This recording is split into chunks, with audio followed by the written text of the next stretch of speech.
नमस्कार दोस्तों, नॉलेज मंडली में आप सभी का स्वागत है। आज की वीडियो में हम करेंगे MCQ on general awareness cast in various examinations. These questions are very much important for the post of principal, vice principal in EMRS NCT conducted by UPSC, KVS, NVS and other recruitment examinations. सबसे पहला question है 61।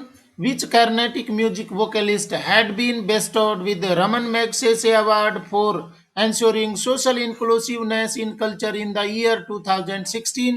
वर्ष 2016 में संस्कृति में सामाजिक समावेश सुनिश्चित करने के लिए किस कर्नाटक संगीत नायक को रमन मैग्सेसे पुरस्कार से सम्मानित किया गया था?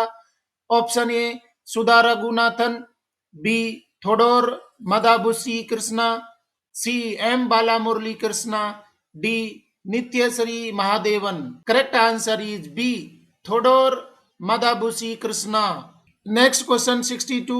Where among the following countries was the fourth International Ayurveda Congress recently held? निम्नलिखित देशों में से हाल ही में चौथी अंतरराष्ट्रीय आयुर्वेद कांग्रेस कहां आयोजित की गई थी? Option A Netherlands, B USA, C India, D Australia. Correct answer is A Netherland. ये 2018 के क्वेश्चन में पूछा गया था और अभी भी इंपॉर्टेंट है। नीदरलैंड में चौथी अंतरराष्ट्रीय आयुर्वेद कांग्रेस का आयोजन किया गया था। सही उत्तर हो रहा है A. Question number 63। Which of the following is the correct match of the recently published books and authors? Books और पब्लिशर्स पर भी क्वेश्चन पूछे जाते हैं। यहाँ पर हम देखेंगे बुक का नाम और ये है ऑथर्स के नाम, तो देखते हैं इनको करेक्ट कैसे मैच हो रहे हैं। बुक्स के नाम देख लेते हैं। A ordinary people, B the shepherd's heart, C the only story, D the Lido. Authors के नाम देख लेते हैं। First Tim Winton, second Julian Barnes, third Libby Page, fourth Diana Evans. Code देख लेते हैं ए बी सी डी और ये ऑप्शन में किस तरीके से मैच होंगे। A fourth third second and first, B third second fourth first, C fourth first second third, D first second third fourth. Correct answer is C fourth first second and third. तो A में देखते हैं ordinary people का मतलब है कि ये लिखा था डियाना इवांस ने, और फर्स्ट का मतलब है द शेपर्ड हार्ट, वो लिखा था टिम विंसन ने, और सी देख लेते हैं द ओनली स्टोरी है, वो सेकंड का मतलब है कि जूलियन बार्नेस ने इसको लिखा था द ओनली स्टोरी। लिडो है वो लिबी पेज ने लिखा। तो इस तरीके से मैच हो रहे हैं fourth first second and third. Correct answer हो रहा है C. Question number 64। The Aryan connection with Afghanistan is indicated by the mention of following rivers in Rigveda. Rigveda में निम्नलिखित नदियों के उल्लेख से अफगानिस्तान के साथ आर्य संबंध का संकेत मिलता है। आर्यों का संबंध है वो अफगानिस्तान से स्थापित होता है। ऋग्वेद में ये बात बताई गई है। कौन सी नदियों का उल्लेख था? Option A Vipas and Vitasta, B Askini and Parushni, C Kubha and Krumu, D Parushni and Sutudri. सही उत्तर है सी कुंभा एंड क्रेमू। ये नदियां हैं वो ऋग्वेद के अनुसार अफगानिस्तान में वो मिलती थी। तो सही उत्तर हो रहा है यहाँ पर C. Question number 65। Which among the following films received the best feature film award in the 65th national films award announced in April 2018? अप्रैल 2018 में घोषित 65वें राष्ट्रीय फिल्म पुरस्कार में निम्नलिखित में से किस फिल्म को सर्वश्रेष्ठ फीचर फिल्म का पुरस्कार मिला है? Option A Mom, B Village Rock Stars, C Bhayanakam, D Nagar Kirtan. Correct answer is B Village Rock Stars. Village Rock Star को सर्वश्रेष्ठ फीचर फिल्म का पुरस्कार मिला था। Question number 66। What is the minimum age of eligibility for the post of vice president of India? बहुत important question है, static question है, हर बार पूछा जाता है। भारत के उपराष्ट्रपति के पद के लिए पात्रता की न्यूनतम आयु क्या है? Option A 40 years, B 50 years, C 65 years, D 35 years. Correct answer D 35 years.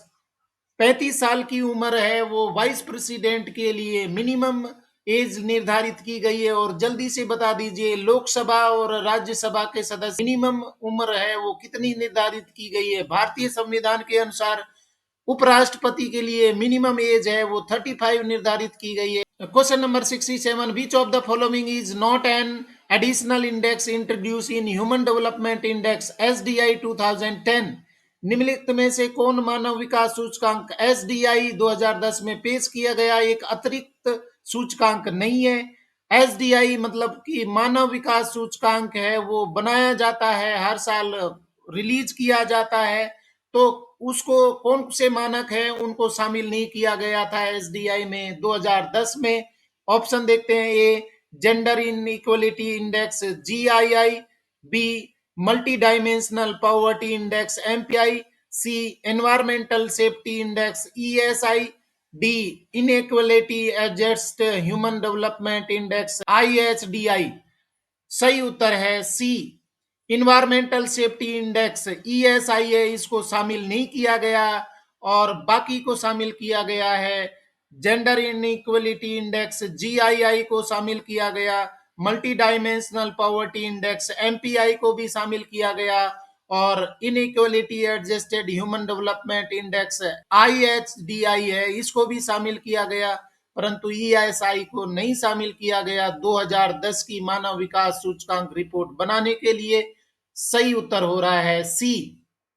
Question number 68, which among the following statements regarding the right to property in India is not correct? भारत में संपत्ति के अधिकार के संबंध में निम्नलिखित में से कौन सा कथन सही नहीं है? कथन देख लेते हैं। Option A, the right to property as a constitutional right was inserted in the constitution of Indian through the constitution 44th amendment act 1978. B, the right to property is a constitutional and statutory right in India. C, a person cannot be deprived of property save by authority of law. D, the expression property in Article 300A of the Constitution of India is confined to land alone. Correct answer is D. The expression property in Article 300A of the Constitution of India is confined to land alone. ये सिर्फ land के लिए, सिर्फ जमीन से संबंधित नहीं है। आंसर है वो गलत हो रहा है। राइट टू प्रॉपर्टी एक्ट में बाकी सभी चीजें हैं वो शामिल हैं, परंतु डी इसमें शामिल नहीं है, तो कथन गलत हो रहा है डी और सही उत्तर हो रहा है D. Question number 69, which of the following countries are separated by Durand line? निम्नलिखित में से कौन से देश डूरंड रेखा द्वारा अलग किए गए हैं? Option A, China and Russia, B India and China, C India and Afghanistan, D India and Pakistan. Correct answer is C, India and Afghanistan. Bharat और अफगानिस्तान को डूरंड लाइन के द्वारा अलग किया गया है। और जल्दी से बता दीजिए कमेंट में, भारत और चाइना के बीच में जो सीमा रेखा है वो क्या है, किस नाम से जानी जाती है? सीमा रेखा बताइए इंडिया और चाइना के बीच में। और ये भी बता दीजिए कि इंडिया और पाकिस्तान के बीच में कौन सी सीमा रेखा बनाई गई है, उसको क्या नाम दिया गया है? जल्दी से कमेंट बॉक्स में बता दीजिए इंडिया और चाइना के बीच में कौन सी सीमा रेखा है और इंडिया और पाकिस्तान के बीच में कौन सी सीमा रेखा है? जल्दी से बता दीजिए कमेंट बॉक्स में। Question number 70. According to International Energy Agency data of CO2 emissions from fuel combustion 2017, which of the following countries has higher per capita CO2 emission? ईंधन दहन 2017 से CO2 उत्सर्जन के अंतर्राष्ट्रीय ऊर्जा एजेंसी के आंकड़ों के अनुसार निम्नलिखित में से किस देश में प्रति व्यक्ति CO2 उत्सर्जन अधिक है? Option A Sri Lanka, B Qatar, C India, D USA. Correct answer is B Qatar. Qatar है उसमें CO2 एमिशन है सबसे ज्यादा होता है, मतलब 2017 के आंकड़ों के अनुसार CO2 एमिशन सबसे ज्यादा किया जा रहा है पर कैपिटा, मतलब प्रति व्यक्ति, और सही उत्तर हो रहा है D. Question number 71, which of the following is the main objective of the recently unveiled robot submarine by the Australian researchers? बहुत इंपॉर्टेंट क्वेश्चन है। ऑस्ट्रेलियाई शोधकर्ताओं द्वारा हाल ही में अनावरण की गई रोबोट पनडुब्बी का मुख्य उद्देश्य निम्नलिखित में से कौन सा है? Option A, to hunt and kill the predatory starfish devastating the Great Barrier Reef. B. To find out and destroy the rare species of fishes in the Great Barrier Reef. C. To protect the Great Barrier Reef from the invaders. D.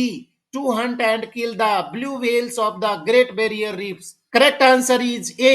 To hunt and kill the predatory starfish devastating the Great Barrier Reef. मतलब कि कुछ starfish यहाँ पर पाई जाती हैं जो कि great barrier reef की बायोडाइवर्सिटी को नष्ट कर रहे थे।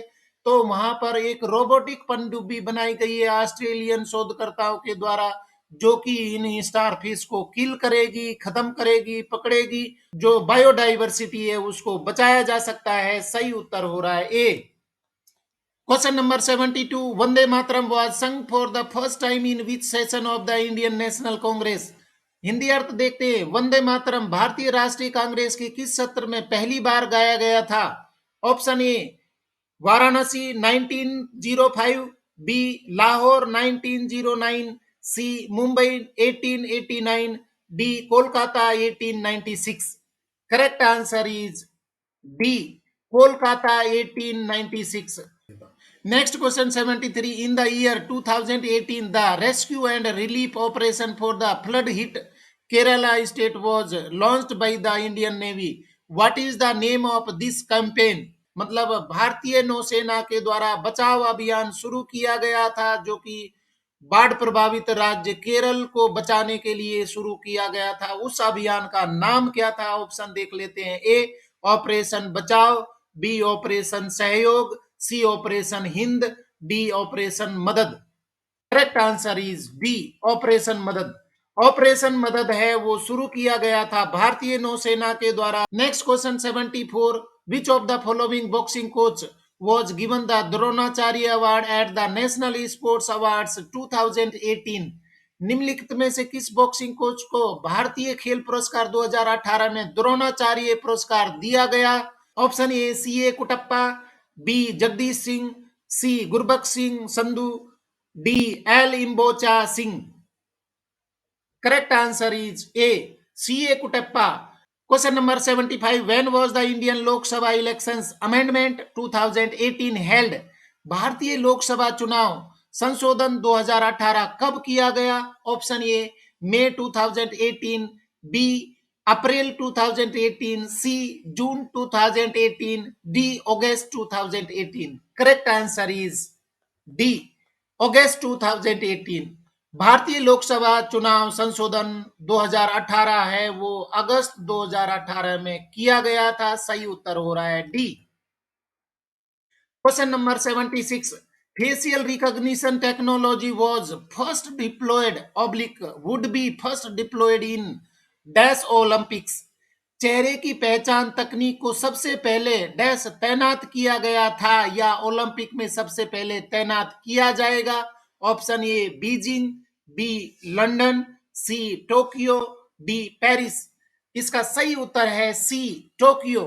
ये क्वेश्चन है वो करंट अफेयर का क्वेश्चन था। वहां पर करंट टाइम पर 2018 की बात है जब पूछा गया था, परंतु कोरोना की वजह से वो समय पर टोक्यो ओलंपिक नहीं हो पाए थे, लेट हुए थे। और जल्दी से कमेंट में बता दीजिए कि टोक्यो ओलंपिक है वो कब आयोजित किए गए थे और भारत ने उसमें कितने पदक प्राप्त किए। Question number 77, the synthesis of food in plants in the presence of sunlight is known by which of the following names? सूर्य के प्रकाश की उपस्थिति में पौधों में भोजन के संश्लेषण को निम्नलिखित में से किस नाम से जाना जाता है?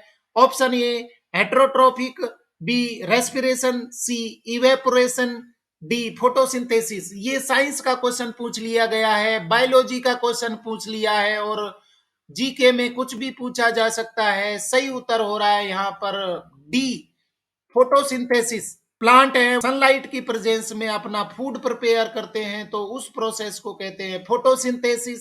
सही उत्तर हो रहा है D. Question number 78, in which of the following sports did Indian player Sanjeev Rajput win A gold medal in the Commonwealth games 2018?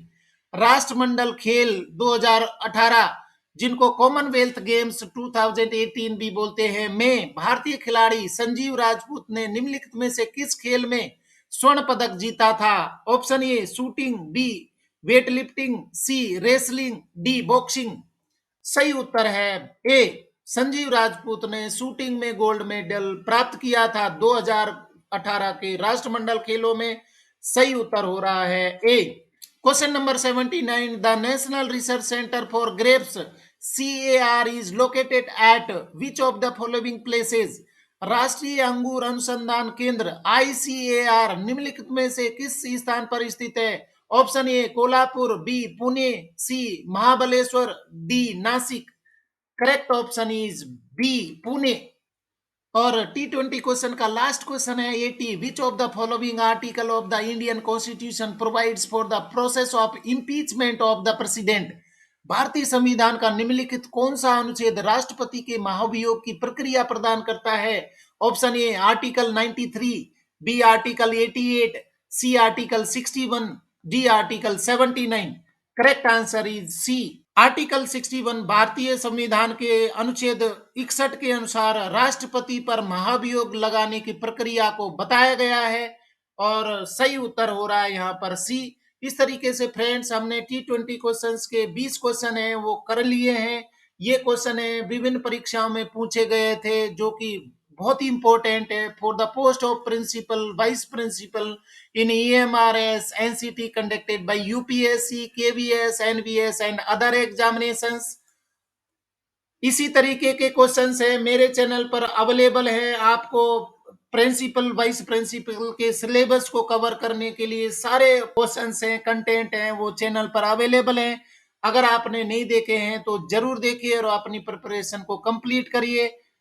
आज के क्वेश्चन अगर आपको पसंद आए हैं तो लाइक शेयर करें और चैनल को सब्सक्राइब तो जरूर करें, क्योंकि नॉलेज मंडली is the right choice. Thank you very much.